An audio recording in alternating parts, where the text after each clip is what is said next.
വചനമൊഴി ജനുവരി 8. വചനഭാഗം ഫിലിപ്പി 1:12-18, യോഹന്നാന്റെ സുവിശേഷം 3:22-30. കഴിഞ്ഞ 2 ദിവസവും ഗലീലിയായിലെ നസ്രത്തിൽ സിനഗോഗിലായിരിക്കുന്ന ഈശോയെയാണ് സുവിശേഷ ഭാഗത്ത് നാം കണ്ടത്. ഇന്ന് യൂദയായിലേക്ക് പോയി അവിടെ ആയിരിക്കുന്ന ഈശോയെയാണ് കാണുന്നത്. ഗലീലി പാലസ്തീനായുടെ ആധുനിക ഇസ്രായേലിന്റെ വടക്ക് ഭാഗത്താണ്, യൂദയ തെക്ക് ഭാഗവും. ഇന്നത്തെ സുവിശേഷത്തിൽ ഒരു തർക്കത്തെക്കുറിച്ച് പ്രതിപാദിക്കുന്നുണ്ട്. ഈശോയുടെ ശിഷ്യന്മാരും ഒരു യഹൂദനും തമ്മിലുള്ള തർക്കം. 1-ാം നൂറ്റാണ്ടിന്റെ അവസാന കാലത്തോടെയാണ് യോഹന്നാൻ ശ്ലീഹ സുവിശേഷം എഴുതുന്നത്. അക്കാലത്തുണ്ടായിരുന്ന സാഹചര്യം ഈ രചനയെ സ്വാധീനിച്ചിട്ടുണ്ട്. സ്നാപക യോഹന്നാന്റെ ശിഷ്യന്മാരായിരുന്ന യഹൂദന്മാരിൽ ചിലർ മിശിഹായുടെ മരണശേഷവും ഒരു സമൂഹമായി നിലനിൽക്കുകയും സ്നാപകന്റെ ജീവിതശൈലി പാലിച്ചു പോരുകയും ചെയ്തിരുന്നു. അക്കൂട്ടർ മിശിഹായേക്കാൾ വലിയവനാണ് സ്നാപക യോഹന്നാൻ എന്ന് പഠിപ്പിച്ചിരുന്നു. കാരണമായി അവർ പറഞ്ഞിരുന്നത് മിശിഹ സ്നാനമേറ്റത് സ്നാപകനിൽ നിന്നായിരുന്നു എന്നതായിരുന്നു.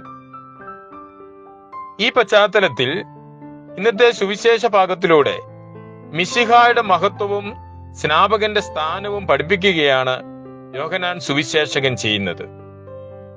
യോഹന്നാന്റെ സുവിശേഷത്തിൽ പല വിധത്തിൽ ഇക്കാര്യം പഠിപ്പിക്കുന്നുണ്ട്.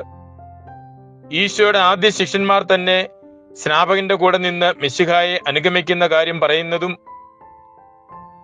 ഈശോ ലോകത്തിന്റെ പാപം നീക്കുന്ന കുഞ്ഞാടാണ് എന്ന് പഠിപ്പിക്കുന്നതും, അവൻ തനിക്ക് മുൻപേയുള്ളവനായിരുന്നു, തന്നേക്കാൾ വലിയവനായിരുന്നു എന്ന് പഠിപ്പിക്കുന്നതും ഈ ലക്ഷ്യത്തോടെയാണ്.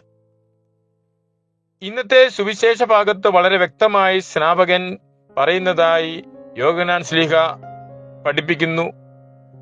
ഞാൻ മിശിഹായല്ല, അവനോട് ചേർന്ന് നിൽക്കുന്ന സ്നേഹിതൻ മാത്രമാണ്.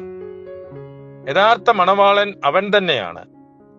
അവൻ വളരുകയും ഞാൻ കുറയുകയും വേണം. ഉന്നതത്തിൽ നിന്നുമുള്ളവൻ എല്ലാറ്റിനും ഉപരിയാണ്.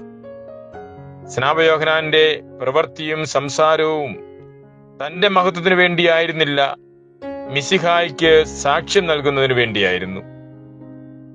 ഇന്നത്തെ ലേഖനത്തിൽ പൗലോസ് ശ്ലീഹായും തനിക്ക് സംഭവിച്ചതെല്ലാം, സഹനങ്ങളും ബന്ധനങ്ങളുമെല്ലാം സുവിശേഷത്തിന്റെ അഭിവൃദ്ധിക്കായി സമർപ്പിക്കുന്നു.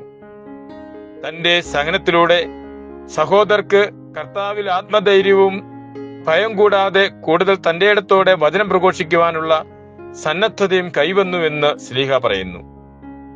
അസൂയയും മാത്സര്യവും കൊണ്ട് മിശിഹായെ പ്രസംഗിക്കാതെ സന്മനസ്സോടെ സ്നാപക യോഹന്നാൻ കാണിച്ചു തന്നതുപോലെ എളിമയോടെയും സ്വയം ശൂന്യവൽക്കരണത്തോടെയും മിശിഹായെ പ്രഘോഷിക്കുവാൻ നമുക്ക് സാധിക്കണം.